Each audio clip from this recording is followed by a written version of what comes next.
Israel ने जब Hezbollah पर हमले तेज कर दिए थे तब किसी को यकीन नहीं था कि महज एक सप्ताह में पूरी दुनिया एक नई बहस की तरफ बढ़ जाएगी।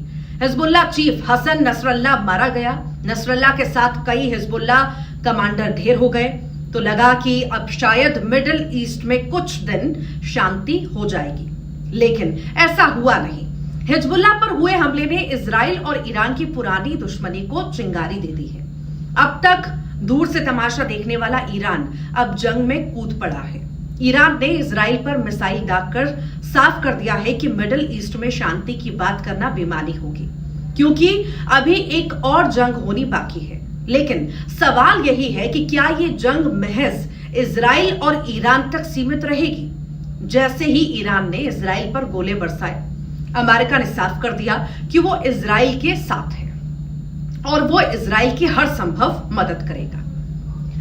अब इजराइल और ईरान के बीच तनाव बढ़ने से न सिर्फ मिडिल ईस्ट में टेंशन है, बल्कि दुनिया भर में दहशत है। सभी की निगाहें इस बात पर टिकी हैं कि ये जंग आगे क्या मोड़ लेगी, क्योंकि ईरान के मिसाइलों की बारिश के बाद इजरायली पीएम ने बदला लेने की कसम खा ली है। तो ईरान ने भी अपना रुख साफ कर दिया है कि इजराइल ने पलटवार किया तो करारा जवाब भी दिया जाएगा, जिसके बाद सभी देशों की सांसें अब अटकी हुई हैं। अब इजराइल या ईरान किसी की तरफ से भी अब हमला हुआ तो बड़े युद्ध की शुरुआत होगी, जिसके बाद तीसरे विश्व युद्ध से दुनिया को कोई रोक नहीं पाएगा। इसी आशंका को देखते हुए G7 देशों की इमरजेंसी बैठक हुई है, जिसमें अमेरिका राष्ट्रपति जो बाइडेन ने साफ कर दिया है कि अमेरिका इजराइल के साथ है।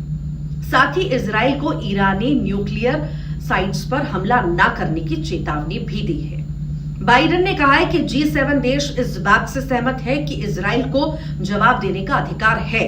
उन्होंने ईरान पर ज्यादा प्रतिबंध लगाने की बात भी की और कहा कि वो जल्द नेतन्याहू से भी बात करेंगे। लेकिन मिडिल ईस्ट में जो माहौल बना है उसे देखकर ऐसा लगता है कि कहीं दो देशों की लड़ाई विश्व युद्ध में बदल न जाए। इजराइल से तनाव के बीच ईरानी राष्ट्रपति मसूद पज़ेश्कियान कतर पहुंचे हैं, जो ईरान का समर्थक है। माना जा रहा है कि इस दौरे पर ईरानी राष्ट्रपति इसीलिए पहुंचे हैं ताकि इजराइल के खिलाफ आगे की रणनीति बनाई जा सके। इन सबके बीच लेबनान में हिजबुल्लाह के ठिकानों पर इजराइल लगातार हमले कर रहा है, जिससे नागरिकों की भी मौत हो रही है। ये खबरें लगातार आ रही हैं। लेबनान में इजराइल का हमला जारी है। हिजबुल्लाह चीफ हसन नसरल्लाह के दामाद हसन जाफर अल कासिर को भी सीरिया में एक एयर स्ट्राइक में मार दिया गया।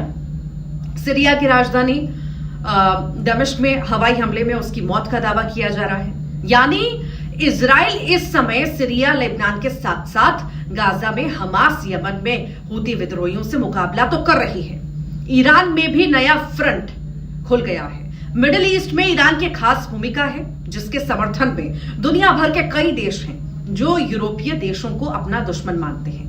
वो उसके साथ मजबूती के साथ खड़े नजर आ रहे हैं। ऐसे में ईरान के साथ इजराइल की जंग बढ़ी तो विश्वंशक युद्ध मतलब युद्ध की शुरुआत तय मानी जा सकती है। पूरी दुनिया की नजर ईरान और इजराइल पर टिकी है। अगर मिडिल ईस्ट में टेंशन बढ़ी तो इसमें कोई दो राय नहीं है कि दुनिया को एक अनचाही युद्ध का मुंह देखना पड़ सकता है।